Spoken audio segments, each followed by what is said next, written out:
was that? Yes, okay. We have a strong, capable gentleman in our midst. I look like my parents. Have fun. It's gonna happen to you too. It's coming for all of us. I got my dad's eyes, I got my mom's chin, and I got my dad's chin. I got both. Lucky me. My brother only got one. Guess they love me more. That's how that works. I'm married. Been married a long time, but I'm very proud that I'm still a cool wife. Got married people?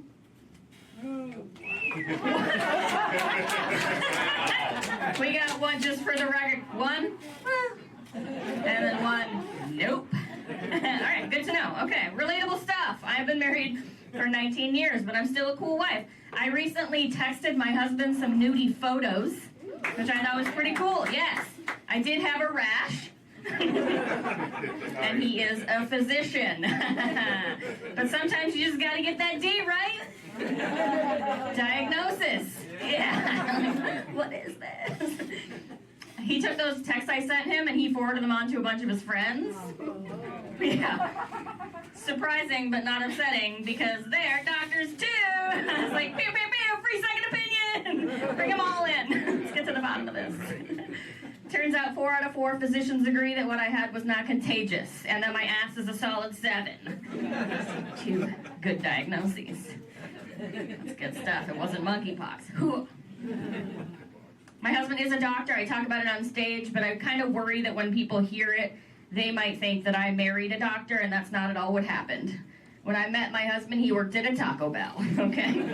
I'm not a gold digger, I'm a chalupa chaser. And that's a different thing entirely.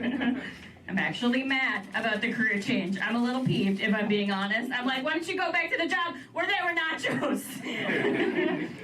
Bring home some nachos. What can you bring me now, crutches? I can't eat those. How does that help me?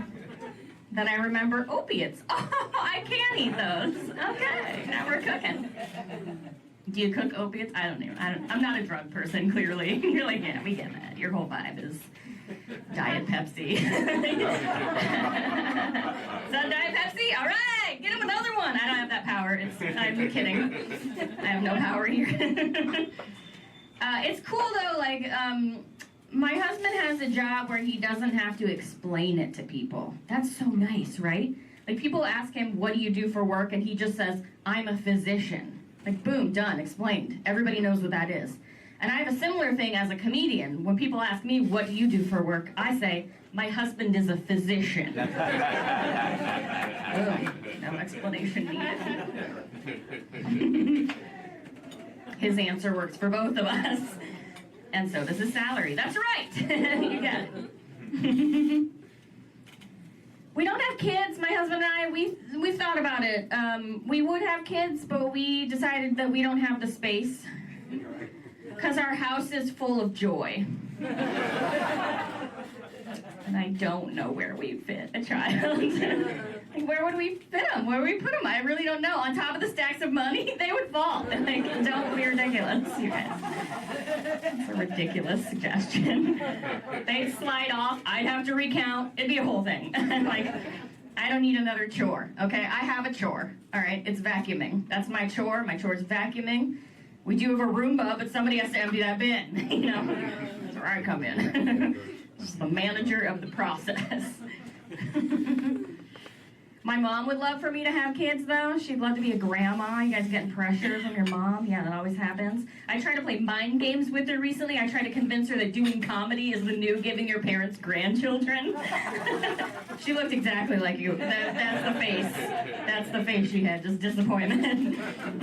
But I really leaned into it. I was like, my jokes are my babies, Mom. They're your grandbabies. Come to a show, Grandma. You can spoil them. She's not them. But I went hard. I was like, telling jokes is exactly the same as having babies, because sometimes I feel like I'm going to shit myself when I deliver them. Samesies. I don't have kids. I'm more of an animal person than a kid person. Always have been. I love animals. I love dogs and cats. I'm into that whole, like, rescue world, too. I don't know how you guys feel, but I'm, like, all into it. I got a dog and a cat. They're both rescues. I walk dogs at the shelter, the whole 9 yards. But there's one part of it that I really don't like, and that is the bumper sticker. Yeah, you know it. Who rescued who? I hate that bumper sticker. I would never put that on my car because it's whom. All right, thank you all so much.